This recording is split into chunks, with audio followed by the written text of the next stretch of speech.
Right, I did promise to be more consistent. Unfortunately, we don't have the luxury of that. It is very late. I have just been very upset at work. So, with all that in mind, let's go for a very quick Premier League results from this weekend. So, starting off with the Friday match, we talked about that earlier. West Ham versus Chelsea. Again, I feel like West Ham are on the brink of potentially being relegated. I don't have time for this, but I'm not going to offer free adverts on this stream, so we are going to close this. We are going to try and make this look a bit nicer. You get a live insight onto how this looks. But yeah, I've given West Ham a 1 out of 10, second week in a row, and I gave Chelsea a 8 out of 10. Good win. You can only beat who's in front of you. Good bounce back from it should have been a loss.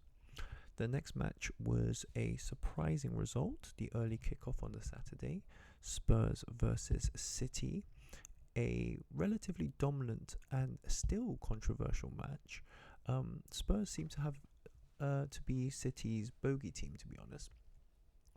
2 good goals in the first half, and should have been a penalty for a third. I felt City were a little bit exposed here, but we also saw Thomas Frank adjust his tactics quite well, and it seems to be a sign of things to come, hopefully, should we avoid injuries, which is the key thing. As for City, I feel like they're lacking a little bit of edge. The lack of Rodri still hasn't been addressed. So I gave them a 3 out of 10, whereas I gave Spurs a 9 out of 10. Potentially biased, you might say, but I feel like it was a good performance. Next, the relegation battle. Burnley, an impressive 2-0 win. I felt like they dominated that game quite well. We see the lack of goals coming through for Sunderland. I feel like Sunderland, after their high of the first week 3-0, have come crashing back down to earth, and they are in a relegation battle. In the context of bouncing back from a 3-0 loss, Burnley did quite well. So I've given them an 8 out of 10, and I've given Sunderland a 3 out of 10. Villa versus Brentford. Now, sneakily, I feel like Villa may be struggling this season. A draw that they were lucky with against Newcastle, and then a loss to one of the relegation candidates in Brentford, I feel is not the way you want to start the season, especially as we haven't even gotten to the European games. I gave them a 3 out of 10. They really need to get some transfers done before the end of the window. And I gave Brentford a 7 out of 10. Every point's important this season for them. Bournemouth versus Wolves, a 1-0 win, not particularly exciting. Congrats to Bournemouth for winning this game. And I feel like Wolves really need to start picking it up. It's not too bad a loss, especially having been thrashed in the opening day. I gave Bournemouth a 6 and Wolves a 4. Arsenal grabbing all the headlines, scoring for fun. Timber top of the scoring sheets in the league. Again, you can only beat who's in front of you. I gave them what I think is a fair 8 out of 10. And I gave Leeds, again, one of the whipping boys, one of those potentially going down, but you never really looked like you were threatening. I gave Leeds a 2 out of 10. Moving on to Everton versus Brighton, first game in the new stadium. Welbeck missing a sitter. I do feel that Everton did quite well in this game, and they looked a bit brighter, bounced back from that 1-0 loss. You are going to receive those losses from time to time, and boy, do Leeds need it. Brighton, I'm a little bit concerned about them. I do feel like they are going to be struggling this season, more than we expect perhaps, despite being touted as one of those who might be performing above their expectations and grabbing potentially a Champions League or Europa League spot. Doesn't look like they're currently in that mood, especially as a team who's normally known for being quite quick starters. I gave Everton an 8 out of 10 and Brighton a 3.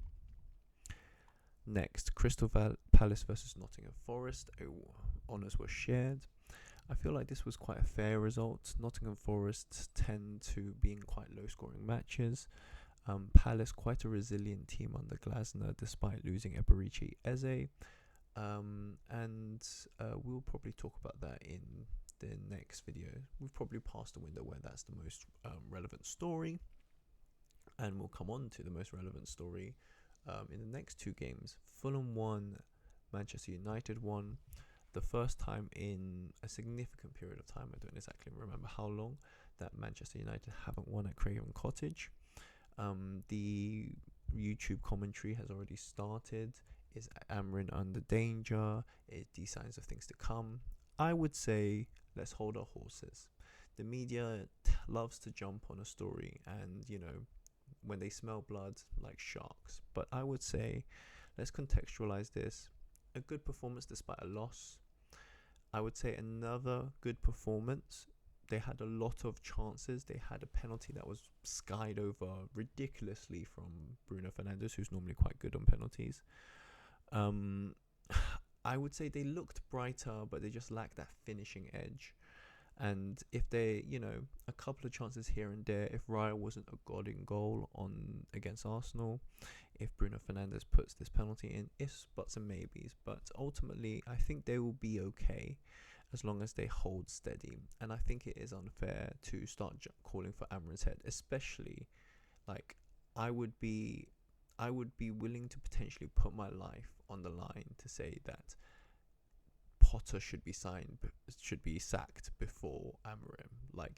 I don't see any world in which AMORIM gets sacked but Potter stays, given the relative starts. Now maybe they both could be fired. And then on to the grudge match of the weekend.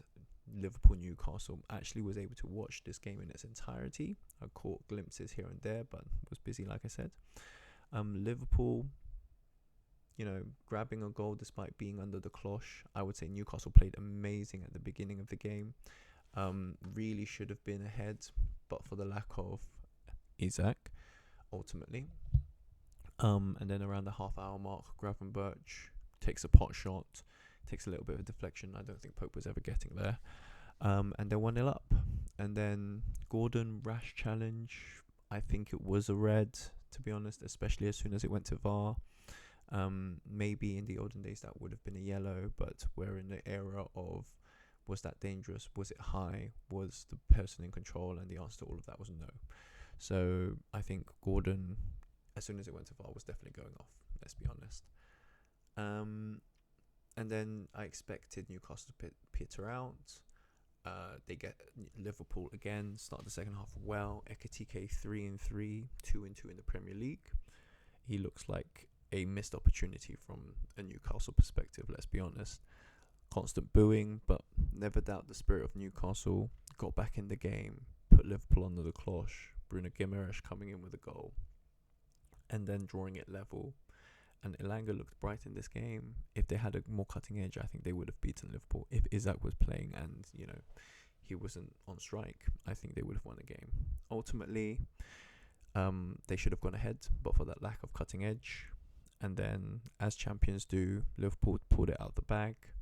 Youngster, I'm not even going to try and pronounce his name. I'll get to learn it, and he looks like somebody who might potentially mean that we do all have to learn his name. Gets it. Scores in the 90 plus 10, gives Liverpool the win. So it was a great game to watch, to be honest. A lot of tension, a lot of rivalry. Credit to Newcastle. Still a loss, but credit to them. And credit to Liverpool for winning.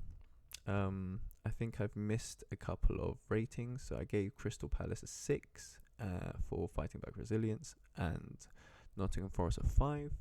I gave Manchester United a 3 for snatchy, and then I gave Fulham a 7.